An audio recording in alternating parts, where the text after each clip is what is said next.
Assalamualaikum warahmatullahi wabarakatuh. Perkenalkan, nama saya Rahma Alia Marwa dari kelas 10 IPA 4. Akan menjelaskan tentang bab 11 menjaga martabat manusia dengan menjauhi pergaulan bebas dan jina. Yang pertama ada pengertian jina. Kata jina berasal dari kata janna yajni, yang artinya hubungan layaknya suami istri antara perempuan dengan laki-laki yang sudah mukallaf atau balik, tanpa ikatan pernikahan yang sah menurut syarat Islam. Yang kedua ada hukum jina. Jina hukumnya haram menurut pandangan hukum Islam. Perbuatan jina merupakan dosa besar, perbuatan keji, hina, dan buruk. Yang ketiga ada kategori jina. A. Jina muhsan, yaitu peminat yang sudah balik. Mereka merdeka dan sudah pernah menikah. Hukum jina muhsan diranjam dilempari dengan batu sederhana sampai meninggal. B. Jina goyru muhsan, yaitu penjina masih lajang dan belum pernah menikah. Hukumnya di daerah 100 kali dan diasingkan selama 1 tahun. 4. Hukuman para penjina. Dalam hukum Islam, jina dikategorikan perbuatan kriminal atau tindak pidana. Oleh sebab itu, orang yang melakukannya dikenakan sanksi atau hukuman sesuai dengan syarat Islam. A. Dera atau pukulan sebanyak 100 kali bagi penjina goyru muhsan dan ditambah dengan mengasingkan atau membuang pelakunya ke tempat yang jauh dari tempat mereka. Terdapat pada surat An-Nur surat ke-24 ayat 2 serta hadis Rasulullah SAW yang diriwayatkan oleh Bukhari dan Muslim dari Abu Hurairah dan Zaid bin Khalid. B. Dirajam sampai mati bagi penjina muhsan.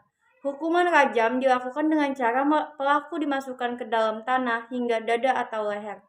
Tempat hukuman rajam adalah tempat yang banyak dilalui manusia atau tempat keramaian yang didasarkan pada hadis yang diriwayatkan oleh Bukhari, Muslim, Abu Daud, Tirmizi, dan An-Nasa'i.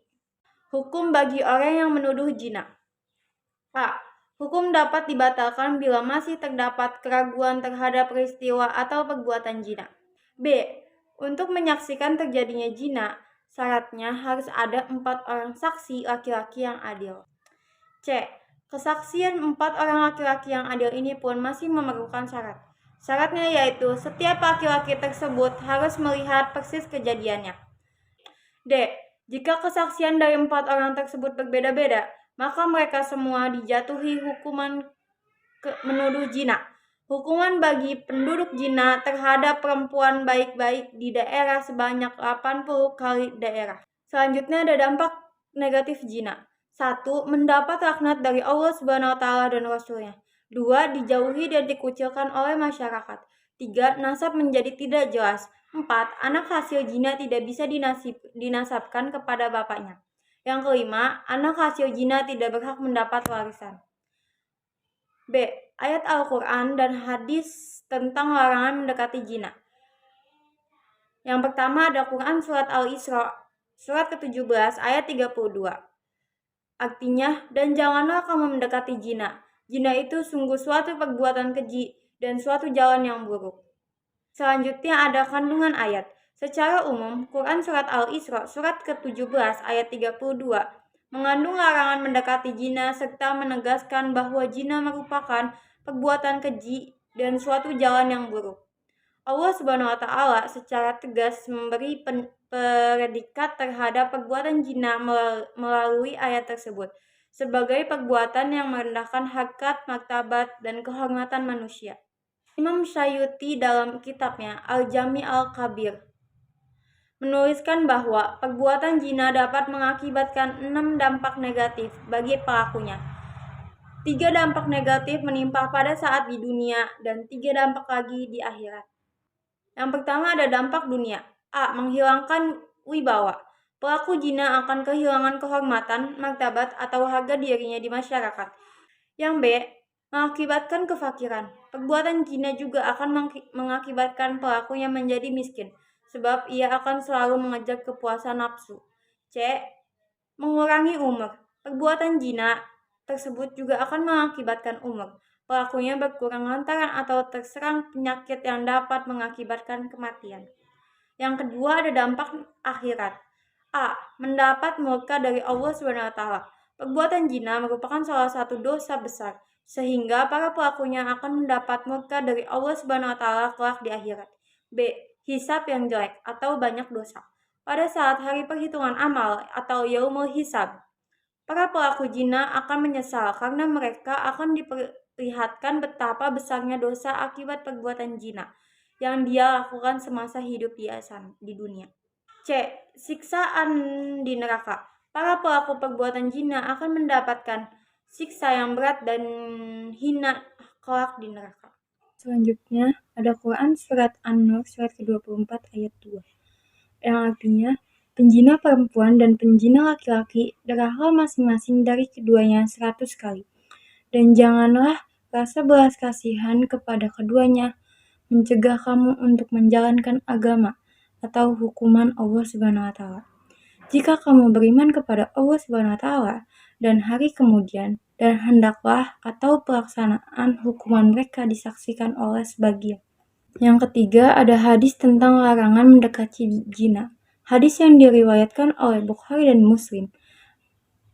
Hadisnya adalah barang siapa yang beriman kepada Allah SWT dan hari akhir, maka janganlah berdua-duaan dengan wanita yang tidak bersama mahramnya, karena yang ketiga adalah setan. Hadis riwayat Ahmad. Dan selanjutnya ada menjaga pergaulan yang sehat. Beruntunglah para pemuda dan remaja yang dapat menjaga pergaulan sesuai dengan ajaran Islam. Islam mengajarkan pergaulan yang sehat, bernilai positif, dan mengandung manfaat. Pergaulan yang sehat antara laki-laki dan perempuan merupakan pergaulan yang terbebas dari nafsu yang dapat mengarah kepada hubungan seksual di luar nikah. Ada pertanyaan, yaitu apa batasan pergaulan itu? Dalam hal ini Rasulullah SAW memberikan batasan berupa larangan berdua-duaan antara laki-laki dan perempuan melalui hadis berikut.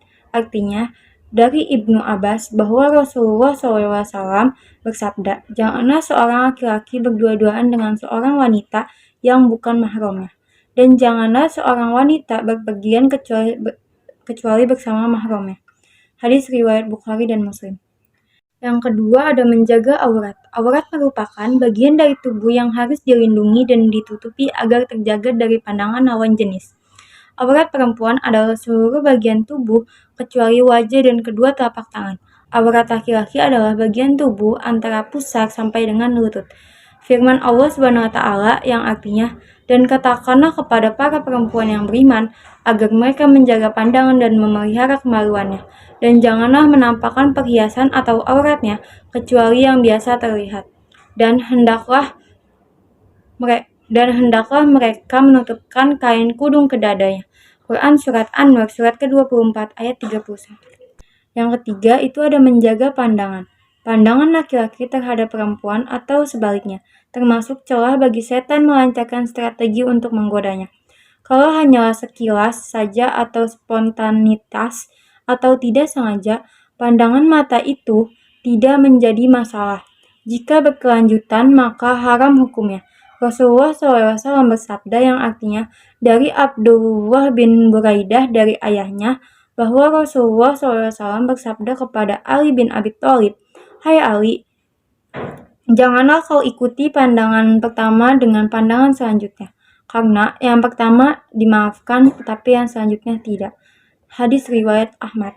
Yang keempat ada menjaga kehormatan. Organ paling pribadi manusia yang disebut atau diperhalus dengan kata kehormatan. Jika direnungkan secara mendalam, sebutan ini sungguh sangat arif dan tepat. Benteng paling akhir dari harga diri dan kehormatan manusia, baik laki-laki maupun perempuan, ada pada organ tubuh yang paling pribadi tersebut. Terkadang, organ vital manusia juga disebut dengan kemaluan. Yang kelima ada meningkatkan aktivitas dan rajin berpuasa. Bagi para pemuda dan remaja yang belum menikah, disarankan untuk memperbanyak aktivitas atau kegiatan positif. Hal ini dapat membuat mengalihkan perhatian dan pikiran mesum. Ikutilah kegiatan olahraga, ekstrakurikuler, kursus, bimbingan belajar, pekerjaan tambahan, dan lain-lain. Menyibukkan diri sendiri, berbagai aktivitas dapat menyebabkan perhatian kita selalu ke arah yang positif. Perhatikan hadis Rasulullah SAW sebagai berikut. Artinya, dari Abdurrahman bin Yazid dari Abdullah, ia berkata, Rasulullah SAW mengatakan kepada kami, wahai para pemuda, barang siapa di antara kalian mampu ba'ah, maka menikahlah, karena hal itu dapat menundukkan pandangan dan menjaga kemaluan. Barang siapa yang tidak mampu, hendaklah berpuasa, karena hal itu dapat menekan hawa nafsu. Hadis riwayat Ahmad. Sekian presentasi saya, kurang lebihnya mohon maaf. Wassalamualaikum warahmatullahi wabarakatuh.